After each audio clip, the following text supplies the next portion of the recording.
जो आपके बारे में झूठ क्या बोला कहा? बोला उसके शो में उन्होंने, हमको सिर्फ चिची मामा ने 2,000 रुपए दिया, कुछ हेल्प नहीं किया। दोस्तों, आपको पता है कि कृष्णा अभिषेक और उनके मामा यानी कि गोविंदा के बीच बहुत लंबे समय से खटास चल रही है।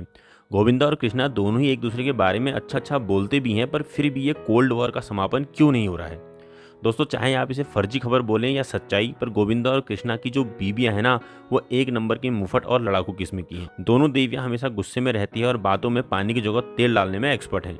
सुनीता आहूजा, जो कि गोविंदा की बीवी है, के कारनामे शायद आपको पता नहीं, तो आज जानेंगे गोविंदा की बीवी और कृष्णा की मामी के कुछ अनसुने किस्से। सुनीता आहूजा दरअसल गोविंदा के मामी की बहन थी, और जब गोविंदा नए नए फिल्मों में आए थे तो इन दोनों की मुलाकात अक्सर गोविंदा के मामा के वहाँ हुआ करती थी। गोविंदा ने एक इंटरव्यू में कहा है कि एक दिन सुनीता ने गाड़ी में उनका हाथ पकड़ लिया। सुनीता दिखने में किसी मॉडल से कम नहीं थी, तो गोविंदा भी खुद को रोक ना सके और दोनों में वो सब हो गया जो उस उम्र में गोविंदा के करियर के लिए सही नहीं था। सुनीता अब गोविंदा से शादी का दबाव बनाने लगी और फाइनली दोनों ने बिना किसी को बताए एक दूसरे से शादी कर ली। गोविंदा वैसे तो बताते हैं कि वो शादी दोनों के घर वालों की मर्जी से हुई थी और करियर की वजह से उन्होंने ये बात आउट नहीं की, पर सूत्र बताते हैं कि सुनीता और गोविंदा दोनों लिव इन में रह रहे थे। वैसे आपको एक और बात बता दें कि सुनीता आहूजा नेपाली घर से आती है। इनकी मां नेपाली और पिता पंजाबी थे।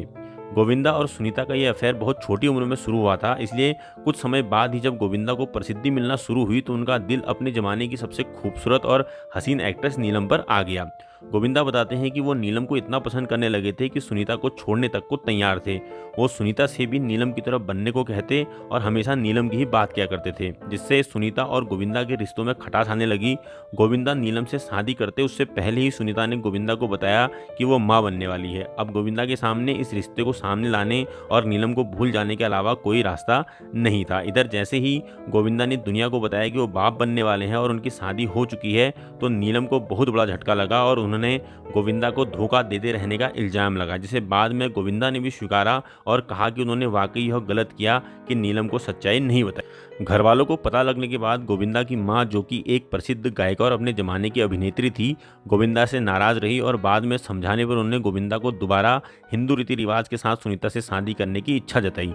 जिसके बाद अपनी शादी के 25 साल बाद गोविंदा और सुनीता ने दोबारा शादी की। आज गोविंदा के 2 बच्चे हैं, यशवर्धन आहूजा और टीना आहूजा। कृष्णा अभिषेक उनकी दीदी के लड़के हैं, जो अक्सर उनकी मिमिक्री और डांस करते हुए दिखाई देते हैं। दोनों के रिश्ते हाल फिलहाल ठीक नहीं है, पर कारण मैं आपको पहले ही बता चुका हूँ। आपको क्या लगता है कि कृष्णा और गोविंदा के बीच खटास की वजह कुछ और है, या आप मेरी राय से सहमत हैं? लिखना ना भूलिएगा, और वीडियो अच्छा लगा हो तो प्लीज़ चैनल को सब्सक्राइब कर दीजिए, लाइक कर दीजिए, शेयर कर दीजिए और बने रहिए हमारे संग। तब तक के लिए धन्यवाद।